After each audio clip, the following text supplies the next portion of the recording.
সমস্ত গৌর ভক্তের চরণে বিশেষ নিবেদন। আমরা শ্রীধাম বৃন্দাবনে গিরিরাজ পরিক্রমায় 108 বার সংকল্প নিয়েছিলাম। সেদিন আস্তে আস্তে সামনে চলে আসছে। আমাদের যারা এই বৃন্দাবন ধামে গিরিরাজ পরিক্রমার ইচ্ছুক, সেই সমস্ত ভক্তদের কাছে বিশেষ নিবেদন। আমাদের 24শে জুলাই শুক্রবার হচ্ছে জগন্নাথ দেবের পুনর্যাত্রা, মানে উল্টা রথ।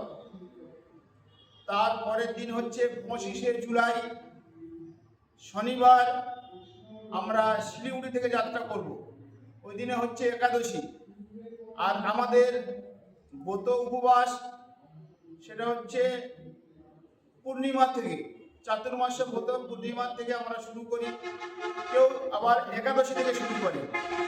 এই জন্যে আমাদের যে 108 বার গিরিরাজ পরিক্রমা, সেটি আমাদের 25শে জুলাই শনিবার শিলিগুড়ি থেকে আমরা রওনা দিব।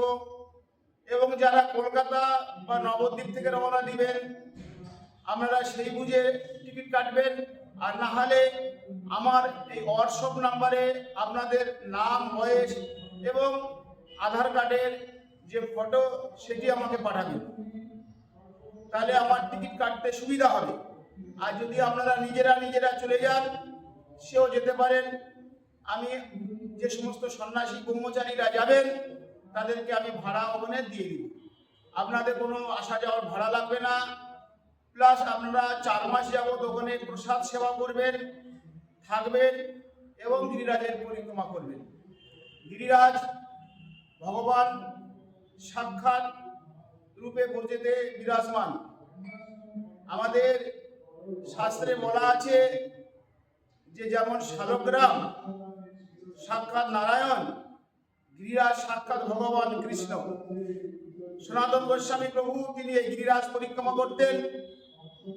সমস্ত গোস্বামীগণ, সমস্ত আচার্যগণ তারা এই গিরিরাজ পরিক্রমা করতেন। গিরিরাজ তিনি একদিকে হচ্ছে আশ্রয় বিগ্রহ, একদিকে বিষয় বিগ্রহ।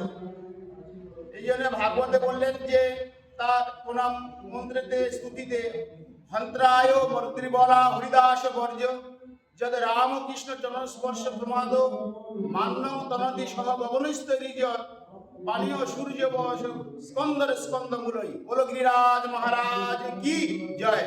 সকল ভক্তের কাছে বিনীত প্রার্থনা, আপনারা সত্য যোগাযোগ করুন। আর আমাদের বেশি সময় নেই।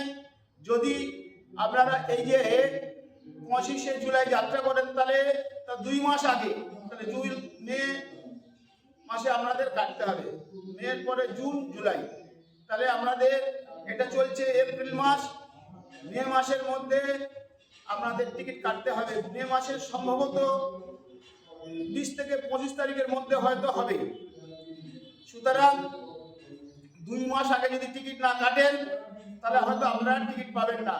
বলো গিরিরাজ মহারাজ কি।